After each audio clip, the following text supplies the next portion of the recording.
I'm going to reveal to you one of the biggest mistakes that I made when I was going out during the day to meet women, or day game as we see it.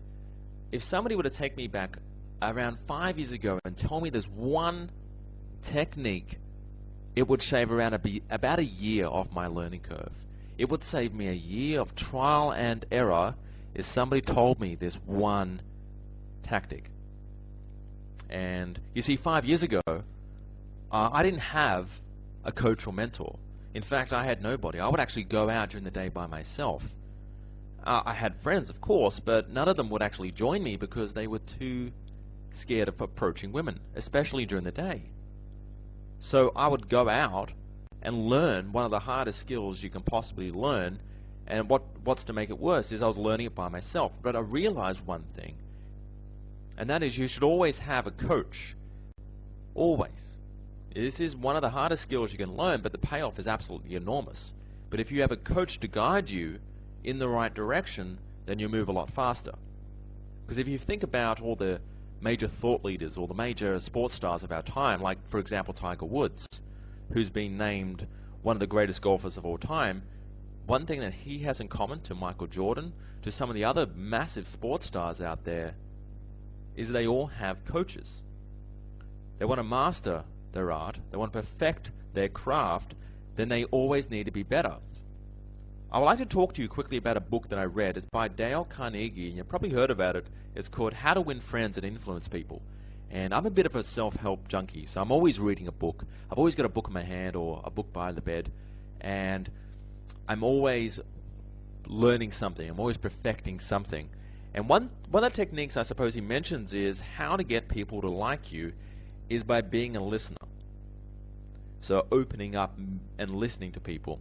Because if you think back in the last conversations that you've had, either with a friend, a colleague, or a spouse, or even a loved one, if you think back and they were telling you a story, were you present in the moment and listening actively to their story, or were you in your own head relating to that story with your experiences or with funny stories of your own?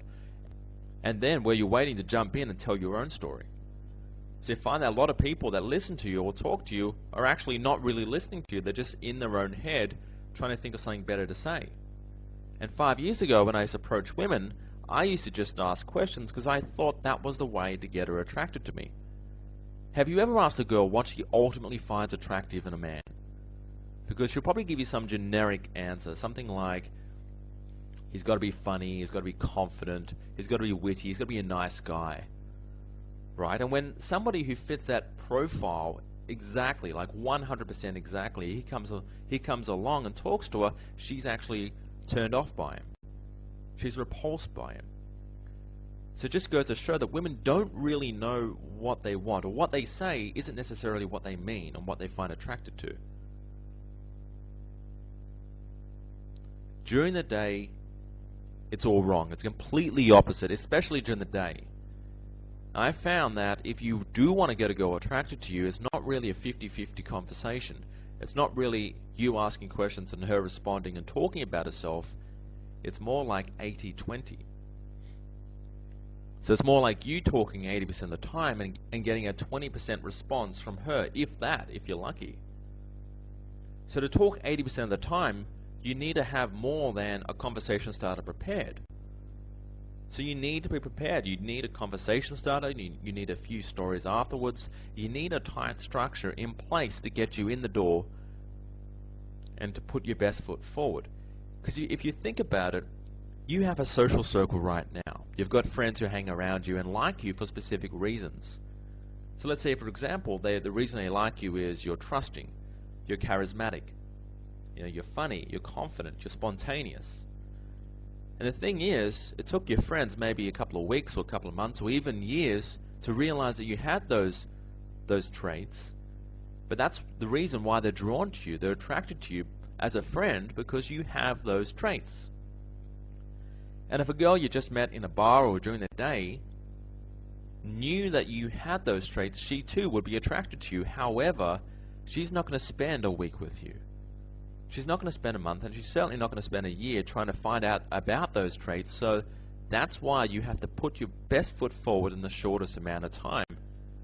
You have to convey to her as soon as you can all those attractive qualities that you have. You have around 3 minutes to do this. This is where the game gets interesting. You have about 3 minutes to convey all those attractive traits you have to get her interested in you. So you own the first 3 minutes. It's all about you. It should be 80% you and 20% her.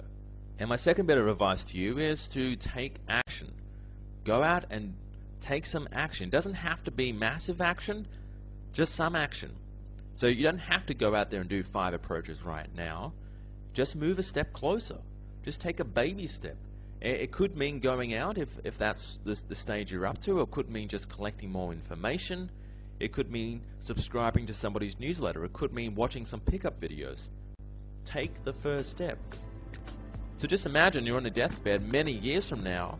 Would you rather look back and regret pursuing this skill and not making it, as opposed to not pursuing it at all or giving it a try?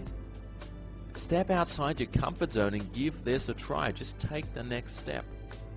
I hope this audio has helped you. My name's Alex from succeedatdating.com. I hope you do go out and you do take some